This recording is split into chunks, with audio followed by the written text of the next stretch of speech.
各位網友大家好啊！如果你想用富途牛牛去買加密貨幣，但係又唔知具體嘅流程係點樣操作，咁今日呢段片就啱晒你啦。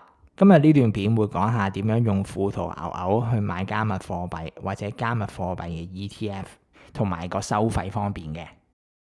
事不宜遲，第一步就當然係開翻一個富途牛牛嘅戶口。如果你未開戶嘅話，可以睇翻我之前教學嘅影片，我都會將影片放喺 YouTube 描述欄下邊。開咗戶之後，就打開翻富途牛牛嘅手機 App， 再撳賬戶，之後就揀現金綜合賬戶，之後就會去到呢個頁面，揀更多，之後就拉落少少，去到賬戶呢一行，之後就揀賬戶管理，之後就會去到呢個頁面，撳開通品種，之後就揀加密貨幣，之後就睇一睇個條款，冇問題就同意，再撳啟用交易品種。之後就核對一下你嘅風險承受能力評估，如果有問題嘅話，撳作答有誤重新測試；如果冇問題嘅話，就撳作答無誤下一步。之後就填一填你嘅流動資產總值同埋虛擬資產佔你流動資產嘅比例，冇問題之後就撳下一步。之後就揀翻你有冇相關虛擬資產嘅知識同經驗，之後就撳下一步。之後佢就會測試你對虛擬資產嘅知識，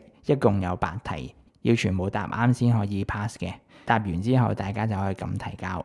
之後就睇一睇個風險披露，再撳下一步。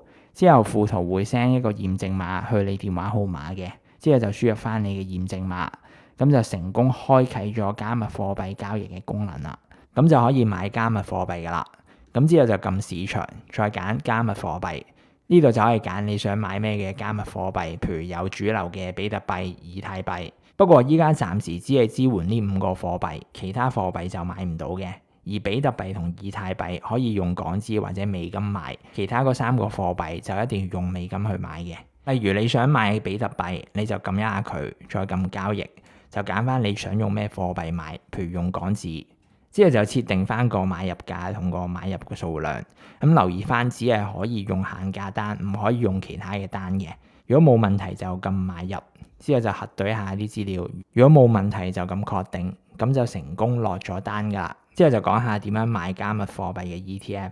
咁先講咗有咩選擇先講咗比特幣嘅 ETF。咁依家市面上最大嘅就係 iShares Bitcoin Trust ETF， 股票代號係 IBIT， 佢係由 BlackRock 貝萊德發行嘅。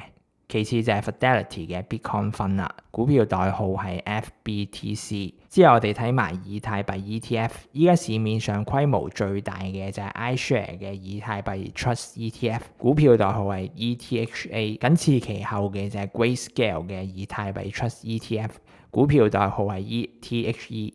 咁ETHE 嗰個管理費都相對較高啊，足足 2.5%， 就唔太適合長揸呢啲噶。不過 Grayscale 都有推出一個迷你版嘅以太幣 ETF， 個管理費就相對更加低，只係 0.15%， 就相對會更適合長揸。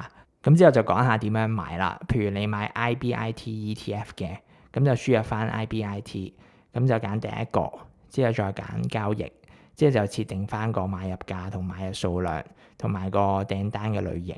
冇問題之後就撳買入。之後核對一次咁確定就完成噶啦。咁加密貨幣就唔似港股、美股有開市同收市時間嘅，你可以7×24小時買賣加密貨幣。之後就講翻收費方面，用富途買賣加密貨幣係冇任何佣金，但係要俾平台使用費。個收費就係 0.08% 成個交易金額，最低個收費就係 1.99 美元或者港紙15蚊。而如果你買美股嘅加密貨幣 ETF， 就會收佣金再加平台費，佣金就係每股 0.0049， 最低收費就係 0.99 美元，而平台費就係每股 0.005， 最低收費就係1蚊美元。